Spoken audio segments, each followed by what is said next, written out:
Se você curte velocidade e quer saber tudo sobre o desempenho dos brasileiros que estão competindo nas pistas internacionais, seja bem-vindo ao podcast Mundo Afora, um conteúdo sobre esporte a motor associado ao site f1mania.net, que é onde você acompanha, inclusive, diariamente as notícias a respeito dos nossos representantes, correndo pelo mundo, correndo na Europa, nos Estados Unidos, na Ásia, em todo lugar onde tem brasileiro competindo, a gente está de olho, porque essa é a nossa missão aqui nesse conteúdo. Eu sou Alexander Grunwald, jornalista especializado em automobilismo. Estou aqui com meus parceiros desse bate-papo, também jornalistas especializados Leonardo Masson e Felipe Giacomelli.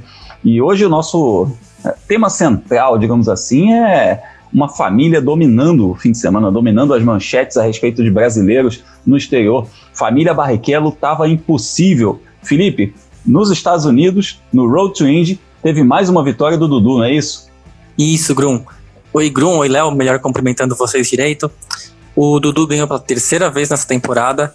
Não dá mais para lutar pelo título, porque a taça ficou realmente com o Christian Rasmussen, mas ele está na briga pelo vice-campeonato. Uma temporada muito boa. E é uma temporada importante também para ele, porque ele é o único brasileiro nesse fim de semana competindo no Road to Indy. Então, se a gente quiser falar em renovação nos Estados Unidos, nesse momento, ele é a única pessoa que a gente pode olhar. Renovação, essa palavra é muito importante também. A gente está de olho muito nessa meninada que está rumo à Fórmula Indy, que está rumo também às grandes competições de endurance, que está rumo à Fórmula 1. Mas nem por isso a gente deixa de falar dos veteranos, né? Até porque tem um veterano que aquela história de panela velha faz comida boa, né, Léo? Rubens Barrichello, 48 anos, chegou lá na Argentina, fez o quê? Ele ganhou, né? Fez o que ele Só sabe, isso, né? Sabe fazer de melhor. Ele ganhou, até tava brincando com alguns colegas, né? O Dudu ganhou a corrida dele no sábado, o velhinho falou, Deixa eu fazer uma coisa aqui. Foi lá e ganhou no domingo fazendo pole, melhor volta, segurando um adversário muito mais experiente do que ele lá na Top Race Argentina, uma das principais categorias argentinas, e estreou nessa nova categoria com uma vitória. Corrida que aconteceu lá em Buenos Aires, Bruno. Maravilha, então é isso aí. Vamos seguir aí o nosso podcast, vamos começar a nossa viagem, porque o final de semana teve muita coisa. Teve a família Barrichello aí brilhando muito, mas também teve pódios do Caio Collet. Vamos falar sobre isso, porque tem brasileiro correndo no asfalto, na terra, em 2 rodas, em 4 rodas, e a gente começa a falar deles a partir de agora. Simbora, vamos viajar mundo afora.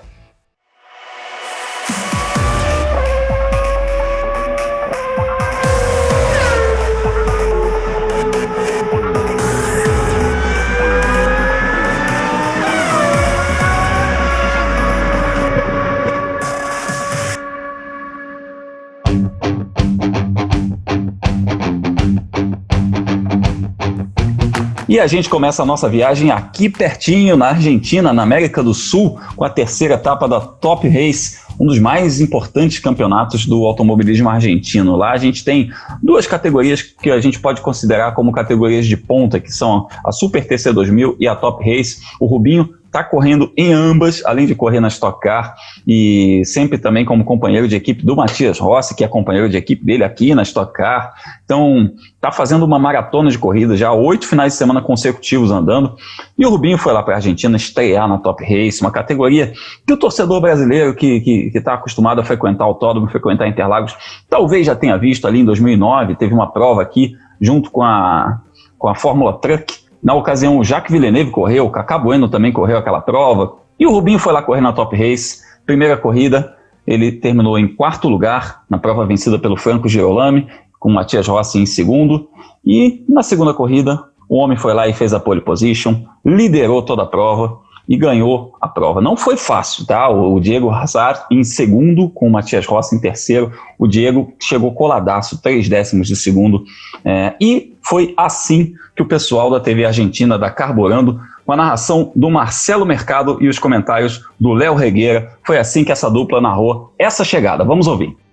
Van a recorrer en instante la última vuelta en Buenos Aires. Va Rubinho para quedar en la historia del Top Race, para ganar por primera vez en la Argentina. Va Rubinho en la categoría nacional, ¿no? Porque ya corrió en el Stock Car brasileño en su momento, junto al Super TC 2000. Ahí va Rubens Barrichello, va Diego, le queda una posibilidad, se da la horquilla, se jugará o no a prestarle mucha atención al frenaje. Agárrese del asiento, amigo. Ahí va la definición de la carrera. ¿Será para Brasil o será para la Argentina? Sabe todo el brasileño. Va a ganar Barrichello. Nunca pensé que podía relatar una tuya. Brasileño, va a ganar Rubinho Barrichello. ¡Ganó!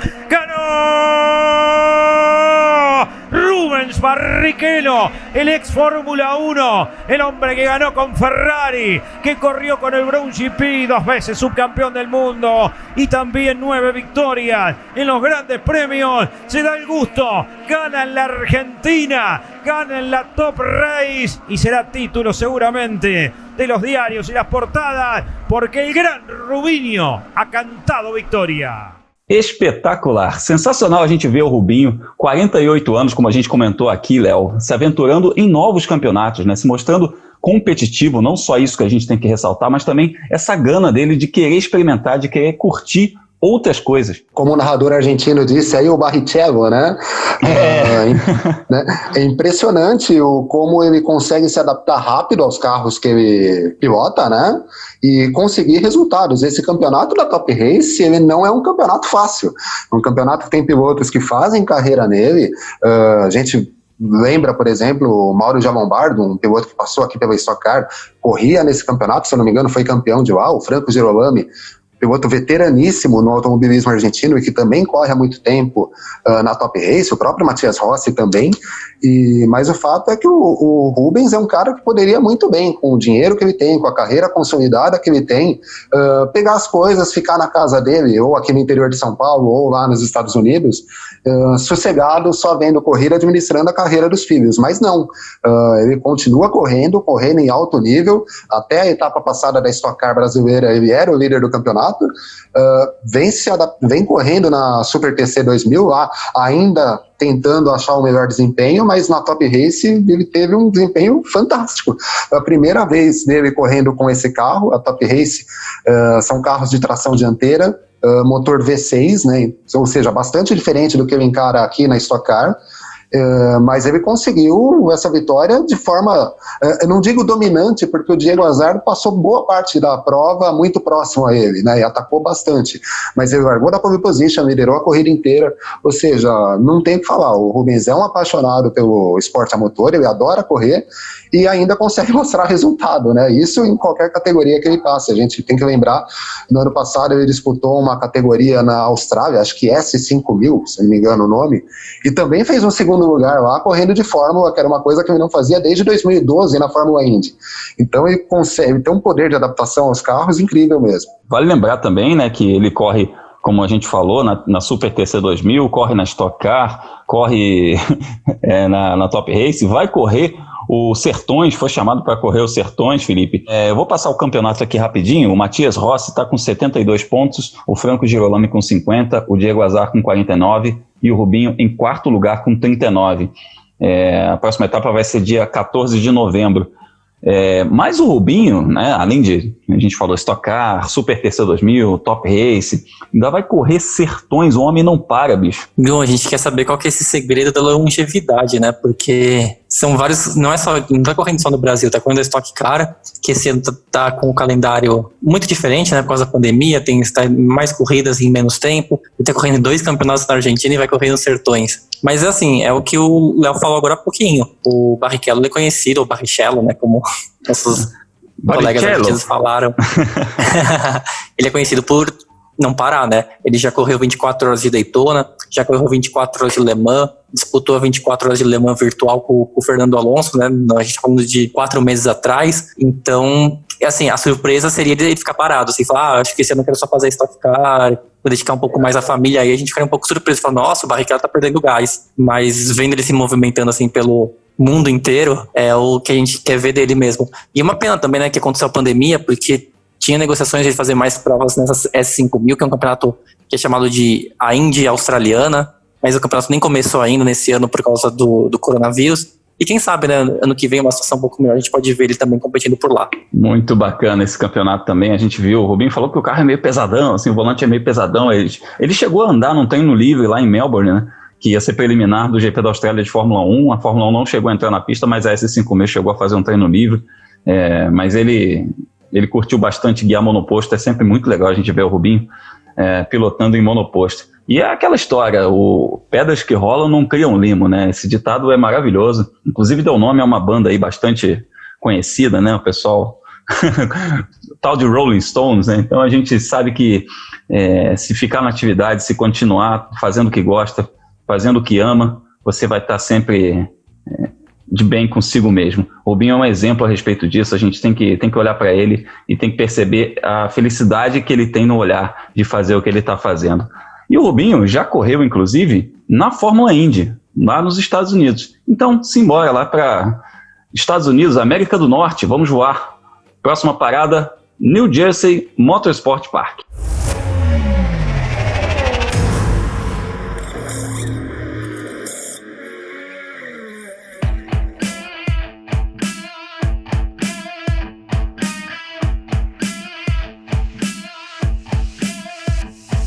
Pois é, chegamos aos Estados Unidos nessa pistinha marota de New Jersey, porque esse circuito recebeu uma rodada tripla da USF 2000, que é aquela categoria de entrada do Road to Indy. A gente está sempre explicando aqui nos episódios anteriores, a gente já falou bastante sobre isso, que são 3 categorias de acesso até a Fórmula Indy. A USF 2000 é a primeira delas, o primeiro degrau, seria equivalente a uma Fórmula 4, digamos assim, se a gente traduzir para a linguagem do automobilismo europeu.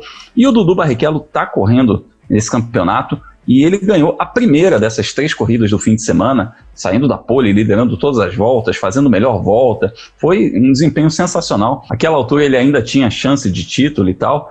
Só que aí as outras 2 corridas do fim de semana foram vencidas pelo Christian Rasmussen, que foi o piloto que venceu as 6 primeiras provas do campeonato. A gente chegou a falar que ele seria campeão com muita antecedência. Acabou que ele foi campeão por antecipação, mas não tanto quanto a gente esperava, né? E com esse título, confirmando esse título, ele sobe de categoria na Road to Indy, ele vai correr a categoria seguinte, e o Dudu tá na disputa pelo vice. Ele é vice-líder com 306 pontos, empatado com o Reese Gold, que também venceu corrida esse ano, mas venceu uma corrida menos que o Dudu. O Dudu venceu 3 vezes, fez 3 poles, venceu 3 corridas, e eles já estão um pouco distantes do Michael D'Orlando, que é o 4º colocado, que tem 259. Então, dá pra gente esperar, né, Felipe, que seja ali um 2º ou um 3º no campeonato, que é excelente para esse campeonato que o Dudu veio fazendo em 2020.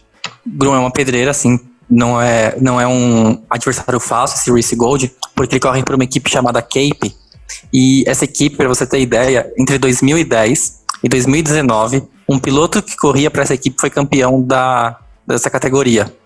O único que perdeu é justamente ele, o Reese Gold, que perdeu agora para o Christian Rasmussen.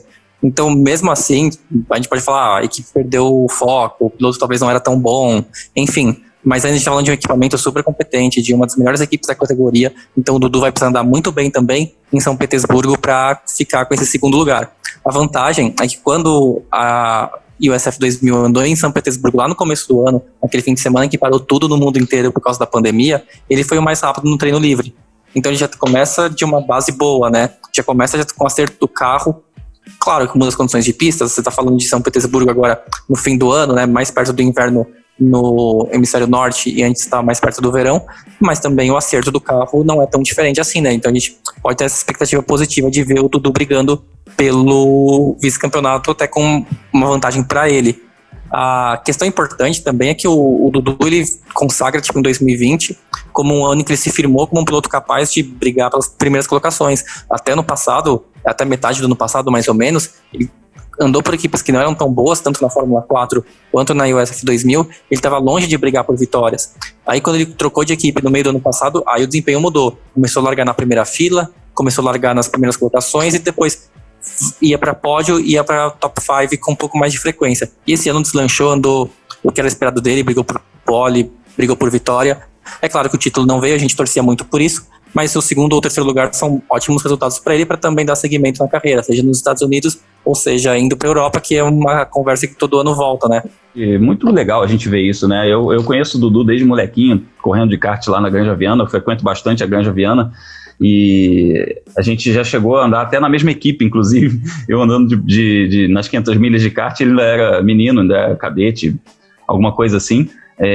Mas um moleque muito dedicado, é legal ver isso também. Ele é um moleque muito cabeça, um moleque muito dedicado, muito centrado, e é legal a gente ver essa evolução dele. E agora já começa, né, Léo, aquela história, né? Quais serão os próximos passos? A gente tá falando aqui, o Felipe falou a respeito de Europa, que toda hora surge essa conversa. O que a gente pode esperar nessa sequência de carreira do Dudu? Grum, aquilo, né? O Dudu, ele tem uma situação um pouco diferente de outros pilotos brasileiros. O Dudu, ele tem recursos para poder fazer essa mudança dos Estados Unidos para a Europa, né? Claro, correndo nos Estados Unidos, você tem os custos nos Estados Unidos são menores, tem a particularidade da bolsa, né? Caso o campeão de uma categoria ganha como prêmio a bolsa para correr na divisão acima no ano seguinte, né? Então é mais fácil você ter uma formação nos Estados Unidos. Mas também até uma coisa que não de dentro da família, mas existe aquela pressão, às vezes, que até a gente da mídia involuntariamente coloca, de querer ter um piloto na Fórmula 1. E ele, como filho do Rubens, pode ser que isso aconteça. Eu acho, particularmente, eu tenho a impressão que ele vai continuar nos Estados Unidos, mas ele pode, é um piloto que tem capacidade, né, tem condições para disputar campeonatos na Europa. Quais campeonatos na Europa? De repente uma Fórmula 4 na Itália, na Alemanha, talvez subir para uma Fórmula regional, aí a gente precisa ver. A gente ainda está em outubro, né, nesse ano tão louco que a gente está tendo, é difícil a gente cravar alguma coisa. A impressão que dá é que ele vai permanecer nos Estados Unidos mais um pouco, mas não seria de se estranhar ele na Europa passando, né, como a gente fala aqui, migrando do Road to Indy para o Road to F1. Então pode ser que ele tente no automobilismo europeu, sim. E a gente vai ficar de olho em todos esses movimentos. Você que está nos ouvindo aí, fica tranquilo que a gente vai ficar de olho em tudo que o Dudu Barrichello fizer, porque ele é mais um jovem valor brasileiro que está aí buscando seu lugar ao sol no automobilismo, porque o sobrenome pode abrir portas, mas ele não garante que essas portas fiquem abertas, e aí é um trabalho que acaba sendo dobrado, né? Porque acaba gerando cobrança e tudo mais, e aí a gente vê, por exemplo, o caso do Mick Schumacher chegando aí à Fórmula 1, ele que foi muito cobrado lá no começo de carreira, mas aí ganhou a Fórmula 3 europeia, está na liderança da Fórmula 2, enfim, vai do piloto também. Ele precisa mostrar resultado, ele precisa provar o seu próprio valor, fazer o seu próprio nome. A última etapa da USF 2000 vai ser disputada nos dias 24 e 25 de outubro, no circuito de rua de São Petersburgo, junto com a decisão da Fórmula Indy, também que vai ter a final do campeonato nesse mesmo fim de semana.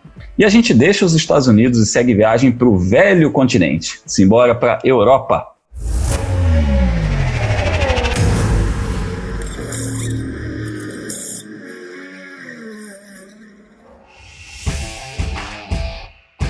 Chegamos à Espanha, no circuito de Barcelona, onde a Fórmula Renault Eurocup teve mais uma etapa, a sexta etapa da temporada, e teve mais pódio do Caio Collet. O Caio já soma 9 pódios em 12 corridas esse ano, e está na disputa pelo título, ele constantemente aí aparecendo nos pódios, mas o problema é aquele velho problema que a gente mencionou a respeito do Gianluca Petekoff na Fórmula 3 regional, né, que ele fez 2 pódios, mas o problema foi que o principal adversário ganhou as corridas. Aconteceu exatamente a mesma coisa com o Caio Collet nessa rodada da Fórmula Renault Eurocup, porque o Vitor Martin, concorrente dele na disputa pelo título, venceu as 2 corridas, um fim de semana dominante do francês, também fez pole, melhor volta nas 2 corridas.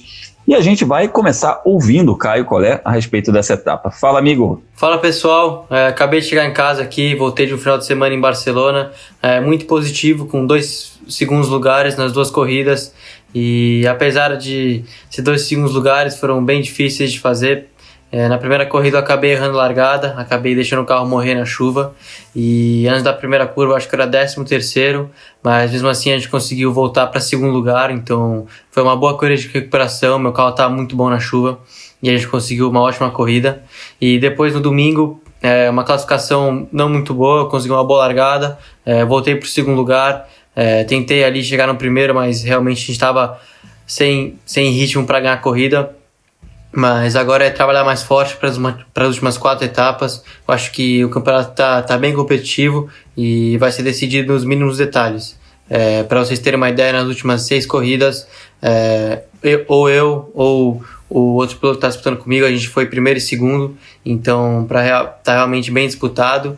E é isso aí, conto com a torcida de vocês. A próxima etapa é em Spa, semana que vem, e se Deus quiser vai dar tudo certo. Um abração. Valeu, Caio. Muito obrigado. Sucesso aí nas próximas rodadas. A gente está de olho em você. A gente está na torcida também por esse título. O campeonato tem a liderança do Vitor Martin com 226 pontos. O Caio está em segundo com 210, já bem distante do Davi Vidales, que tem 142 pontos em terceiro lugar. Pessoal, o bicho pegou, hein? Mas o Caio ainda tem condições de se recuperar nesse campeonato. Eu considero que agora vai para aquela fase em que a cabeça pesa muito também, não só a qualidade do piloto, né? É uma situação que, se a gente for analisar, o Caio nunca sofreu na carreira dele no automobilismo, né? Vale lembrar, se a gente pegar a trajetória do Caio, ele foi campeão sobrando na Fórmula 4 francesa em 2018, e ano passado, na condição de novato lá na Renault Eurocup, ele focou mais na disputa pelo título de rookie, né? Não pelo campeonato geral. E nessa condição ele também foi bem. Agora, a primeira vez que ele se vê em desvantagem, uma desvantagem de alguns pontos em relação ao concorrente que é mais experiente em relação a ele, né? O Vitor Martin está na terceira temporada na Fórmula Renault Eurocup. O que também tem que ser considerado, né? A gente tem que levar em conta isso, porque categoria de base é aquela história, não é só a qualidade do piloto, é o quanto ele já aprendeu, né, sobre aquele equipamento.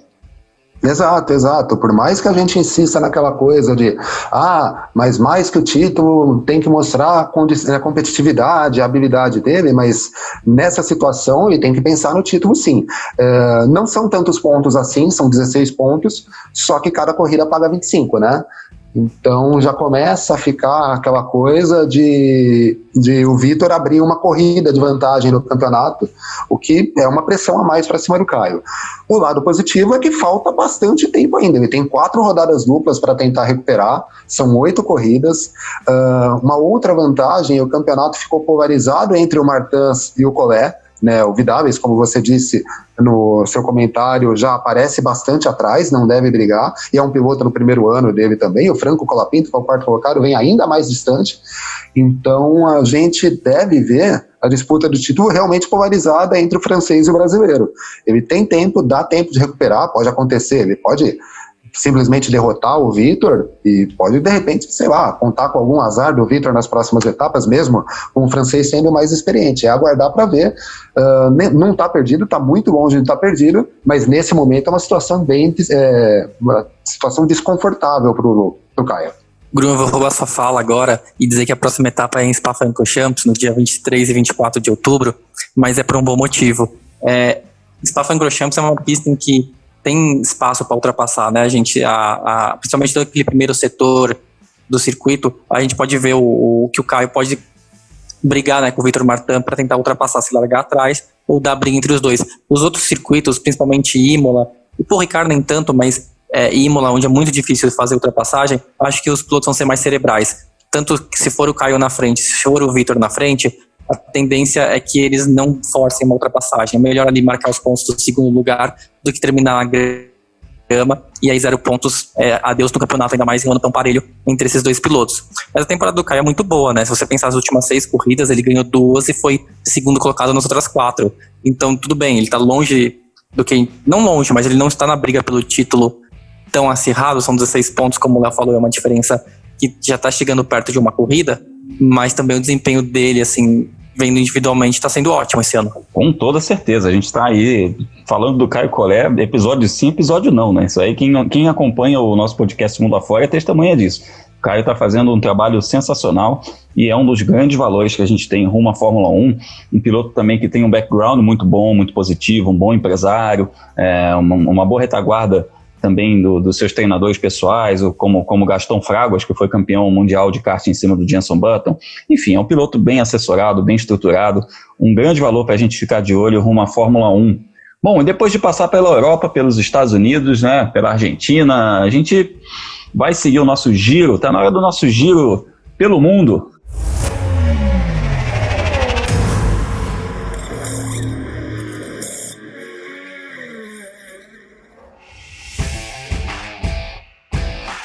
Começamos falando de duas rodas, porque o Eric Granado correu em Le Mans o encerramento da temporada da Moto-E, e não foi assim como a gente esperava também. Aliás, corridas muito conturbadas, corridas acidentadas ali no começo, com quedas na primeira curva, bandeira vermelha, a organização retirando volta. Então a primeira corrida acabou tendo 5 voltas só, o que é muito pouco para um piloto fazer alguma coisa. O Eric teve um 6º lugar na primeira corrida e um abandono na segunda, com uma queda. E as vitórias ficaram com o Jorge Torres e o Nick Tully. O Torres foi o campeão da temporada, e em cima do Matteo Ferrari, uma virada nessa final. O Matteo Ferrari chegou a Le Mans como líder e acabou como vice-campeão.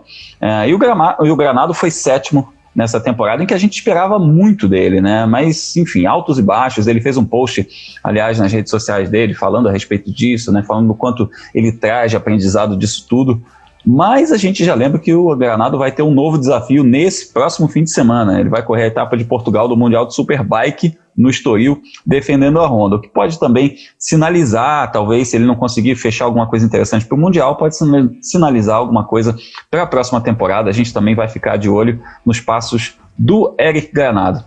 Passando das 2 rodas para as 4 rodas, a gente fala da Le Mans Cup, que andou em Monza, e a gente teve um representante que foi o Daniel Schneider. Ele correu essa etapa com o Ligier LMP3 da equipe United Autosport, aquela equipe que pertence ao Zac Brown, que é o chefão da McLaren na Fórmula 1. Ele correu ao lado do Andrew Merrick, mas acabou abandonado. Eles foram bem no treino classificatório, chegaram a largar na 4ª fila, mas abandonaram e estão na 8ª posição do campeonato, que é liderado pelo Lawrence Hoare, que ganhou essa etapa. A próxima etapa vai ser disputada em Portugal, Portimão, no dia 1º de novembro. E a gente também teve brasileiro no off-road, no WRC, o Mundial de Rally.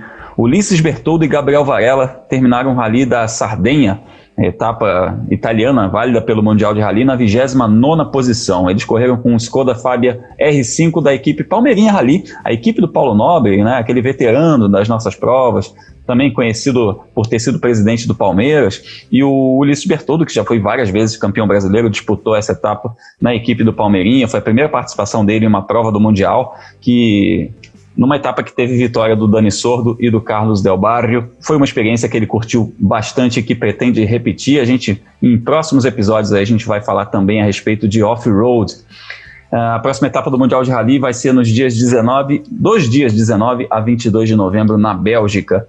E agora, próximo fim de semana, a gente está com os olhos voltados para IMSA, o principal campeonato de endurance da América do Norte, porque tem Petit Le Mans nesse sábado, lá no circuito de Road Atlanta, nos Estados Unidos. Corrida que vale a liderança do campeonato para o Pipo Derani, correndo ao lado do Felipe Nasser, e também para o Hélio Castro Neves, que corre com o Rick Taylor, né? O Pipo está 3 pontos atrás dos líderes, que são o Renger van der Zande e o Ryan Briscoe, enquanto o Elinho é o terceiro, só 5 pontos atrás. A gente também vai ter o Matheus Leist disputando essa prova, ele que faz só as provas mais longas. Vai ter Augusto Farfus defendendo a BMW na GT. Meus amigos, é aquele tipo de prova, né? A prova de longa duração, a prova que a gente costuma falar endurance, aquela coisa de se economizar, mas é aquele tipo de prova que a gente vai ver bateção de porta por 10 horas. Essa, pelo menos, é a minha aposta. Grum, com certeza. A corrida em Road Atlanta, né? Uma pista que não tem muitos pontos de ultrapassagem. A INSA já correu lá no começo do ano, não no começo do ano, logo quando retomou depois da pandemia. Foi uma prova com acidentes, né? Não é um circuito em que dá para ter 2 carros lado a lado por muitos trechos. Na verdade, você tem um ponto só de ultrapassagem, que é uma freada muito forte e uma curva para a esquerda, mas tirando esse setor, é mais difícil. E entre os brasileiros, eu queria destacar a participação do Felipe Nasser e do Pipo Derani, porque eles têm um companheiro de equipe, né? Começa com aquele longa duração, as equipes inscrevem um terceiro piloto muito forte. É o Felipe Albuquerque, né? Piloto português, que já esteve aqui no Brasil de Stock Car, faz carreira na Europa durante muito tempo, já andou de DTM, e ele está sendo um grande nome esse ano do LMP2. Ele foi campeão do WEC na LMP2, ele ganhou as 24 horas de Le Mans, e ele foi campeão da European Le Mans Series agora no fim de semana. Então, se tem um nome assim que pode levar a equipe não para um patamar muito alto, porque Pipo Derani e Felipe Nasser já é uma dupla super forte, mas eles estão reforçados assim, um reforço de peso. É muito bom que os brasileiros tenham um piloto desse calibre em ótima fase também para uma corrida que pode colocá-los na liderança do campeonato. E além disso, né, Felipe, é uma prova que, além de valer a liderança do campeonato para o Pipo ou para o Elinho, né, o Nasser infelizmente não aparece nessa disputa por ter perdido uma etapa, por ter pego o Covid-19, é uma prova que vale a invencibilidade para os pilotos brasileiros, né? As últimas 4 corridas tiveram vitórias brasileiras. É uma prova em Road Atlanta mesmo com o Pipo, né, e as últimas 3 etapas com o Hélio. Então vale uma invencibilidade brasileira, vale a liderança do campeonato, é uma prova que vale para um mini torneio que eles têm lá só para as corridas de longa duração, né? Que já tiveram provas, já contou com as 24 horas de Daytona e também com uma etapa de 6 horas, agora a gente tem a Petit Le Mans e por fim as 12 horas de Sebring, que vai ser a etapa que vai fechar o campeonato da IMSA. Então, além de tudo, tem essa disputa à parte também valendo. Road Atlanta, né, a Petit Le Mans fechou os últimos campeonatos da IMSA nas temporadas anteriores e sempre trouxe corridas muito, muito acirradas, né? A gente teve título sendo decidido em Road Atlanta nos últimos 5 minutos finais, então numa prova de 10 horas. Então tô com um Grum nessa.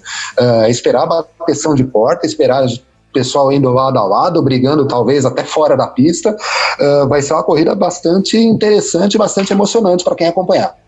E eu tenho mais uma coisa para falar a respeito disso, que é o seguinte: a gente está falando bastante da IMSA aqui, porque a gente tem brasileiros nessa disputa de título, brasileiros vencendo corrida. Esse ano a gente já teve vitória do Felipe Nasser e do Pipo Derani, já teve 3 vitórias do Elinho Castro Neves também. Mas olha, eu posso te dizer, eu quero saber se vocês concordam comigo. Na minha visão hoje, a IMSA está entre os 5 campeonatos de esporte a motor mais legais do planeta. O que vocês me dizem? Essa vai ser uma contagem difícil, mas se você for pensar o estado, né, desses campeonatos de longa duração, a IMSA é de longe o mais competitivo. Você pensa o WEC, a Toyota dominava na LMP1 e não tinha assim muito adversário. A LMP2 tem a questão da categorização dos pilotos, né? Os pilotos Silver estão dominando a categoria de uma maneira que tem dado algumas polêmicas dentro do campeonato, e a IMSA não. A IMSA tem colocado pilotos profissionais com equipes de fábrica, como é o caso da Acura, né, que até esse ano vai ficar com a Penske, como é o caso da Mazda, da Cadillac, que apoia a equipe, né, do Pipo Derani e do Felipe Nasser, e a gente está vendo boas corridas, né, é o que se traduz. Tem um campeonato que tem investimentos, está traindo bons pilotos, e o resultado tem sido ótimas provas para a gente acompanhar. E não só isso, né, Felipe? Como você citou, né?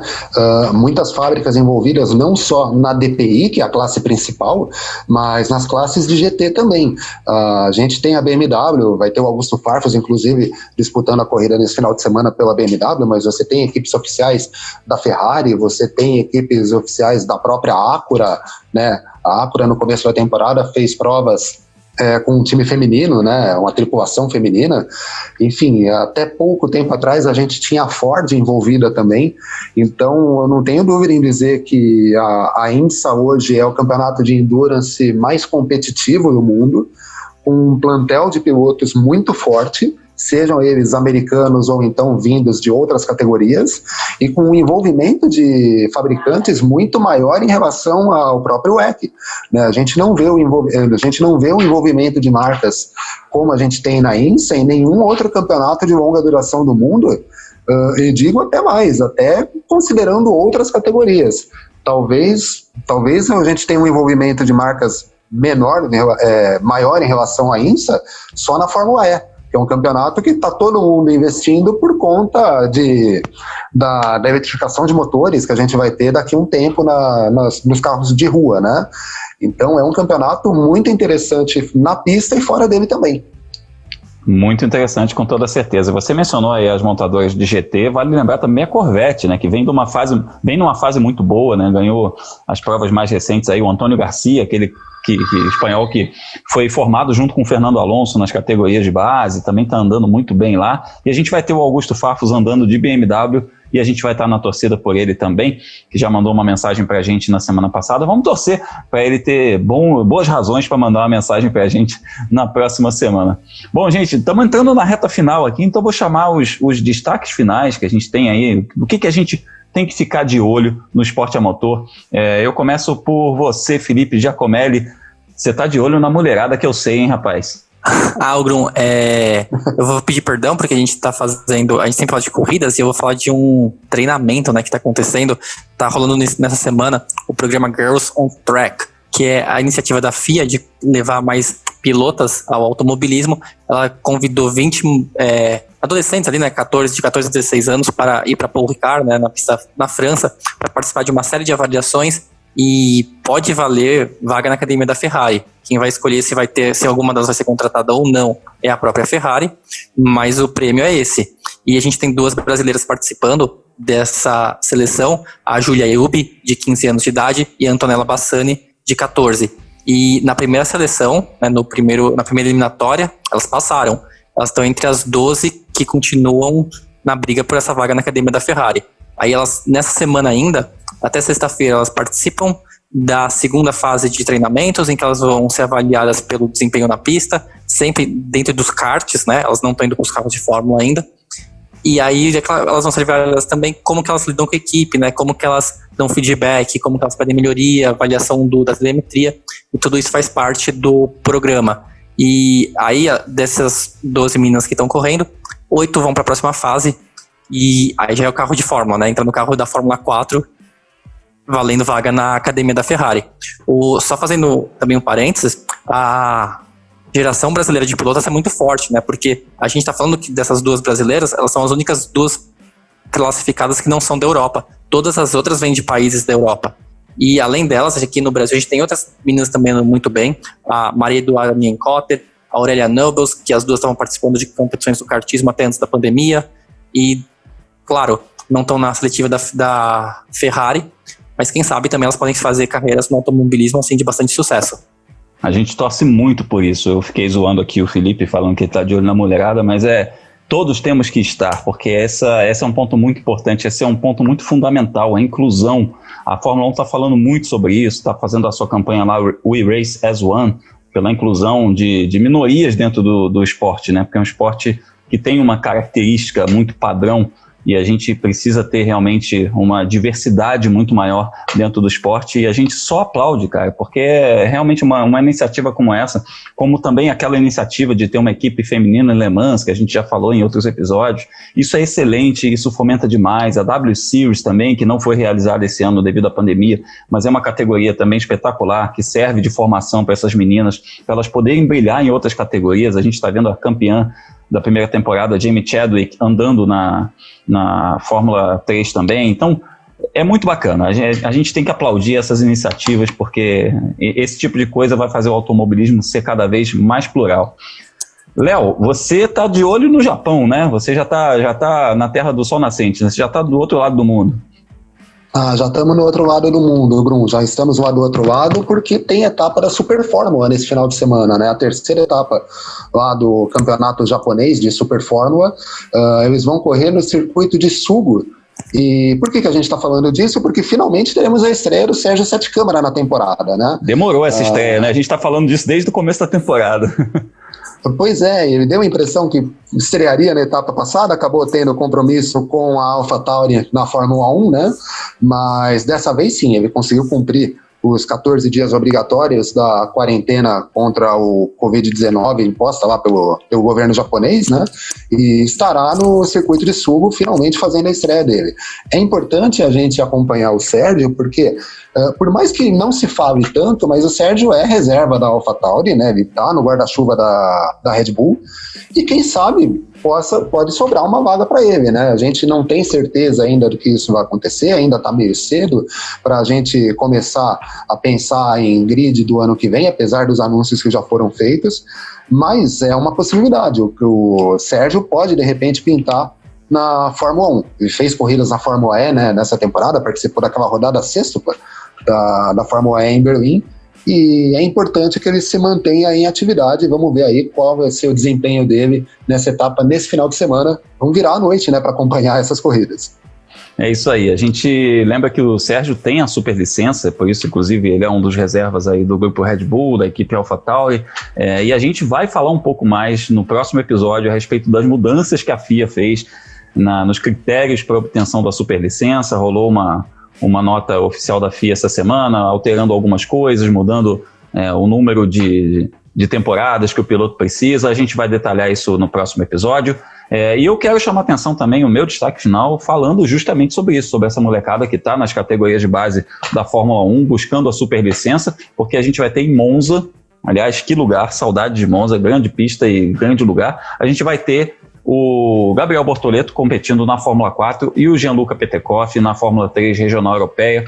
O Bortoleto vem numa crescente, ganhou corrida, fez pole position na etapa anterior em Mugello, conversou com a gente aqui também, e o Gianluca está na briga por esse título. Ele vinha líder até Mugello, perdeu a liderança para o Arthur Leclerc, que a gente também tem que ficar de olho e ficar na torcida por esses brasileiros que estão nessas divisões de base da Fórmula 1, e inclusive ali é briga de cachorro grande, porque tem piloto da academia da Ferrari, tanto na Fórmula 3 europeia como na Fórmula 4, a gente tem representantes, o próprio Gianluca Petekoff é um desses representantes, então ali o negócio, o bicho pega de verdade.